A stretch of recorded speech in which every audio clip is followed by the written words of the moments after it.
बॉलिवूड असो किंवा south industry, जाहिरात विश्व असो किंवा मराठी मनोरंजन सृष्टी, आपल्या निरागस स्माईलने आणि दमदार अभिनयाने प्रेक्षकांची मन जिंकणारी अभिनेत्री म्हणजे जिनिलिया रितेश देशमुख.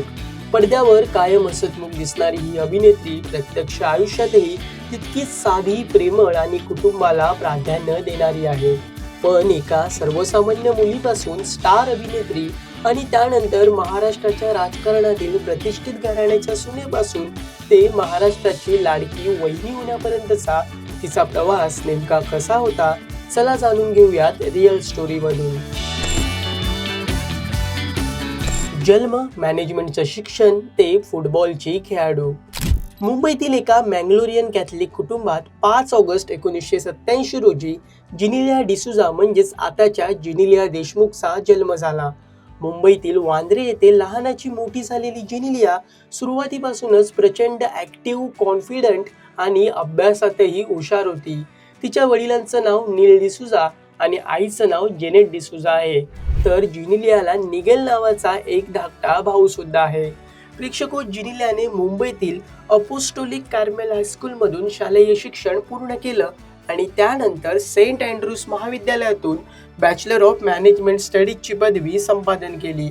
विशेष बाब म्हणजे अभ्यासात हुशार असणाऱ्या जिनिलियाला लहानपणापासूनच खेळाची प्रचंड आवड होती. फुटबॉल हा तिचा आवडीचा खेळ. तिने शालेय आणि महाविद्यालयीन जीवनात राज्य आणि राष्ट्रीय स्तरावर फुटबॉल खेळत मैदानही गाजवलं आहे. विशेष बाब म्हणजे खेळामुळे स्वतःमधील स्टॅमिना टिकून राहतो आणि कोणतंही काम करताना थकवा जाणवत नाही. सारं काही व्यवस्थित होत असल्याचं जिनिलियाने विविध मुलाखतींमध्ये आवर्जून सांगितलं आहे. अमिताभ बच्चन यांच्यासोबतची जाहिरात ठरली टर्निंग पॉइंट. एका जाहिरातीच्या माध्यमातून जिनिलियाला फिल्मी दुनियेत ओळख मिळाली. दिग्गज अभिनेते अमिताभ बच्चन यांच्यासोबत केलेली पार्कर पेनची जाहिरात खऱ्या अर्थाने तिच्या आयुष्यातील टर्निंग पॉइंट ठरली. त्यावेळी जिनिलिया फक्त 15 वर्षांची होती. या जाहिरातीत तिने एका खोडकर आणि आत्मविश्वासू तरुणीची भूमिका साकारली होती. या एका जाहिरातीमुळे जिनिलियाचं निरागस हास्य, कॅमेऱ्यासमोरील सहज वावर आणि तिच्यामधील उत्साही व्यक्तिमत्वाची संपूर्ण देशभर चर्चा झाली.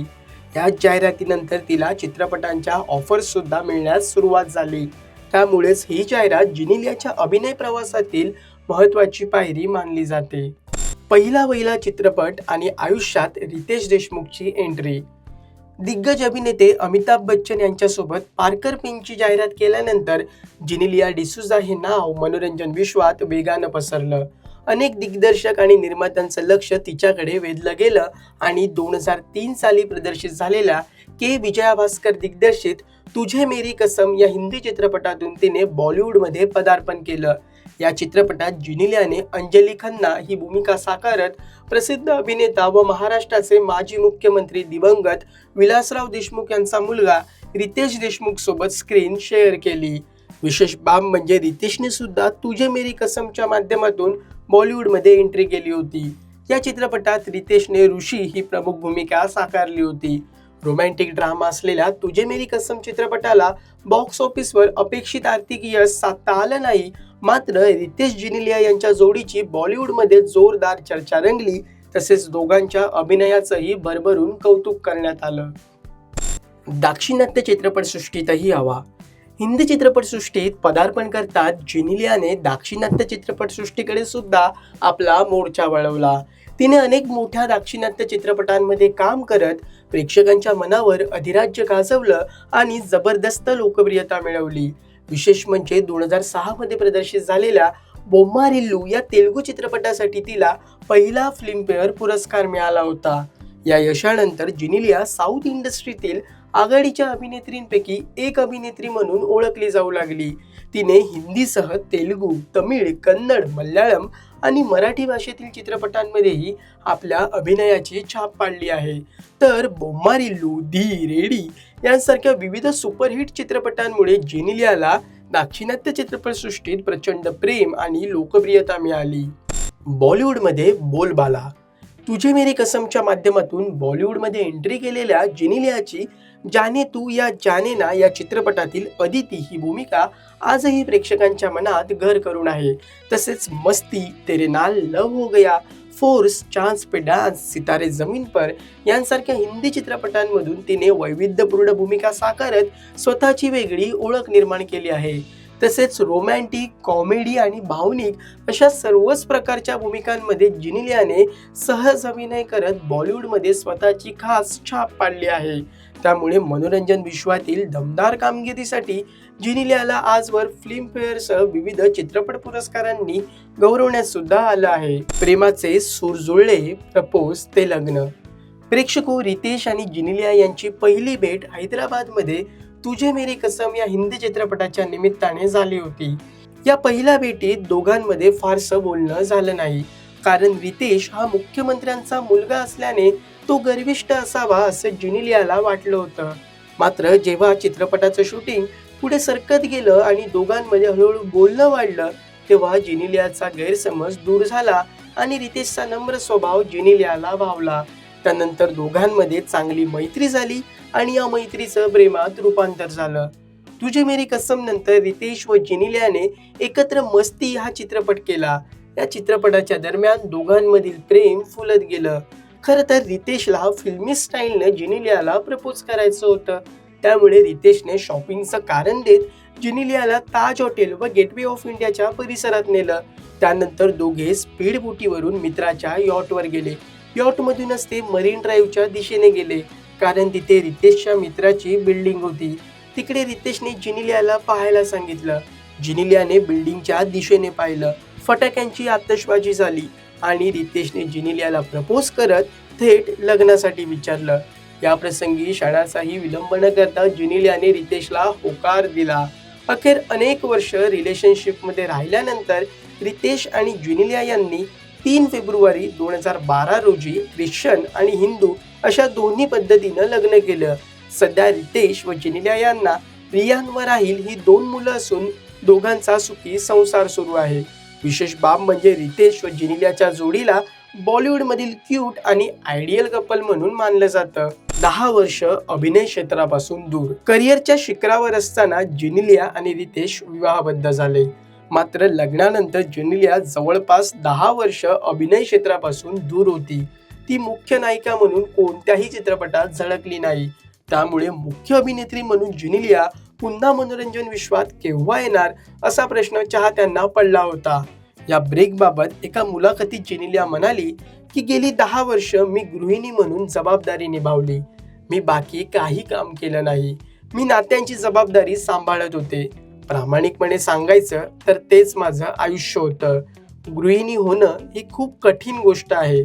एकंदरीत जिनिलियाने लग्नानंतर अभिनय क्षेत्रापासून दूर राहत कुटुंबाकडे लक्ष दिलं. मात्र या ब्रेक दरम्यान जिनिलिया जशी संधी मिळेल तशी मराठी चित्रपटांमध्ये छोट्या छोट्या भूमिका करताना दिसली.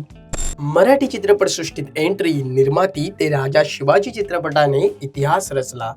रितेश आणि जिनिलिया यांनी मिळून सुरू केलेल्या मुंबई फिल्म कंपनीच्या बॅनरखाली 2014 साली निशिकांत कामत दिग्दर्शित लय भारी या मराठी चित्रपटाची निर्मिती झाली आणि याच चित्रपटात दुहेरी भूमिका साकारत रितेश देशमुखने मराठी चित्रपटसृष्टीत दमदार पदार्पण केलं होतं. विशेष बाब म्हणजे लय भारी चित्रपटातून जिनिलियाची सुद्धा मराठी चित्रपटसृष्टीत एंट्री झाली. लय भारी चित्रपटातील आला होळीचा सण लय भारी या गाण्यात जिनिलिया रितेश सोबत झळकली. त्यानंतर 2018 साली प्रदर्शित झालेल्या माऊली या मराठी चित्रपटातील धूम टाक या गाण्यातही जिनिलिया रितेश सोबत नाचताना पाहायला मिळाली. त्यानंतर काही वर्षांनी 2022 साली प्रदर्शित झालेल्या वेड या मराठी चित्रपटाच्या माध्यमातून रितेशनं दिग्दर्शक म्हणून पदार्पण केलं. तेव्हा वेड चित्रपटात जिनिलियाने श्रावणी जाधव ही मुख्य नायिकेची भूमिका साकारत सर्वांचं लक्ष वेधून घेतलं. या भूमिकेसाठी जिनिलियाचं भरभरून कौतुकही करण्यात आलं, तर रितेश सत्या जाधव या प्रमुख भूमिकेत झळकला. लय भारी, माऊली आणि वेड चित्रपट गाजवल्यानंतर 2026 मध्ये प्रदर्शित झालेल्या राजा शिवाजी चित्रपटात जिनिलियाने सईबाईंची भूमिका साकारली, तर रितेशने छत्रपती शिवाजी महाराजांची भूमिका साकारत दिग्दर्शनाची धुरा सांभाळली. विशेष बाब म्हणजे जिनिलियाने राजा शिवाजी चित्रपटाची निर्माती म्हणून सुद्धा काम पाहिलंय. अभिमानाची बाब म्हणजे या चित्रपटाने 100 कोटींहून अधिकची कमाई करत बॉक्स ऑफिसवर इतिहास रचला. आणि सैराट नंतर 100 कोटींहून अधिकची कमाई करणारा राजा शिवाजी हा दुसरा मराठी चित्रपट ठरला. अवयवदानाचा निर्णय ते मांसाहाराचा त्याग, एखाद्याला जीवनाची भेट देणं यापेक्षा मोठी देणगी असू शकत नाही असं म्हणत डॉक्टर दिनाचे औचित्य साधून म्हणजेच 1 जुलै रोजी जिनिलियाने नवरा रितेशसह अवयवदान करणार असल्याचं सोशल मीडियाद्वारे जाहीर केलं. तसेच हा निर्णय घेण्यापूर्वी आम्ही दोघांनीही चर्चा केली आणि त्यानंतर अवयवदान करण्याच्या निर्णयावर शिक्कामोर्तब केल्याचं आवर्जून सांगितलं. दरम्यान जिनिलिया आणि रितेश देशमुख यांनी वैयक्तिक कारणांमुळे मांसाहार सोडत शुद्ध वेगन जीवनशैली स्वीकारली. सुरुवातीला मांसाहारी पदार्थांची इच्छा होत असली तरी दोघांनी स्वतःवर नियंत्रण ठेवत शाकाहारी पर्याय निवडले. अमेरिकेत प्लांट बेस्ड मीटची माहिती मिळाल्यानंतर त्यांच्या जीवनशैलीला नवं वळण मिळालं. त्यानंतर डॉक्टरांचे सल्ले, आरोग्यविषयक अहवाल आणि ब्लड टेस्ट नंतर दोघांनी पूर्णपणे विगन होण्याचा निर्णय घेतला. विशेष म्हणजे त्यांनी मिळून इमॅजिन मीट्स ही कंपनी सुद्धा सुरू करत प्लांट बेस्ड पदार्थांना नवी ओळख मिळवून दिली. ही कंपनी शाकाहारी लोकांसाठी फळभाज्यांपासून पदार्थांची निर्मिती करते. हे पदार्थ शुद्ध शाकाहारी असूनही मांसाहारी पदार्थांसारखी चव देतात. त्यामुळे सध्या जिनिलिया व रितेश दोघेही विगन असून दूध व तुपापासून तयार होणारे पदार्थ आणि मांसाहारी पदार्थ खात नाहीत. कंपन्या, महागड्या गाड्यांचं कलेक्शन, ते जिनिलियाची एकूण संपत्ती किती? प्रेक्षको, काही मीडिया रिपोर्ट्सनुसार रितेश आणि जिनिलिया या दोघांची एकत्रित संपत्ती ही जवळपास 268 कोटी रुपये आहे. दोघांच्या मालकीच्या मुंबई फिल्म कंपनी आणि इमॅजिन मीट्स या 2 कंपन्या आहेत. जर फक्त रितेश बाबत बोलायचं झालं तर त्याची संपत्ती जवळपास 130 ते 140 कोटी असल्याचं कळतंय. तर जिनिलिया देशमुख ही एका चित्रपटासाठी 1 ते 3 कोटी रुपयांपर्यंत मानधन घेत असल्याचं समजतं. तसेच ती विविध ब्रँड्सचा चेहरा असून ब्रँड प्रमोशन व जाहिरातींसाठी 30 ते 50 लाखांपासून ते 1 कोटी रुपये आकारत असल्याचं कळतंय. तर जिनिलिया एका कार्यक्रमासाठी 8 लाख रुपये मानधन घेत असल्याचं सांगण्यात येतं. तसेच जिनिलियाकडील महागड्या आणि लक्झरी कार्सचं कलेक्शन नेहमीच लक्ष वेधून घेतं, ज्यामध्ये BMW iX electric SUV, Tesla model X, Bentley Flying Spur, BMW 7 series, Mercedes Benz S class अशा महागड्या गाड्यांचा समावेश आहे. या सगळ्या गाड्यांची किंमत जवळपास 1,40,00,000 रुपये ते 3,50,00,000 रुपयांपर्यंत आहे. तसेच रितेश व जिनिलियाच्या मुंबईतील घराची किंमत अंदाजे 50 कोटी रुपये असल्याचं बोललं जातं.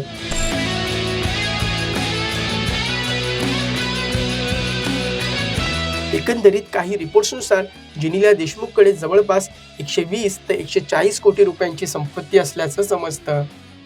एकंदरीत मनोरंजन विश्वातील अमूल्य योगदानासाठी जिनिलिया रितेश देशमुख यांना लोकमत फिल्मीचा मानाचा सलाम. तसेच तुम्ही पाहिलेला जिनिलिया देशमुख यांचा आवडता चित्रपट आणि भूमिका कोणती हे आम्हाला कमेंट करून नक्की कळवा.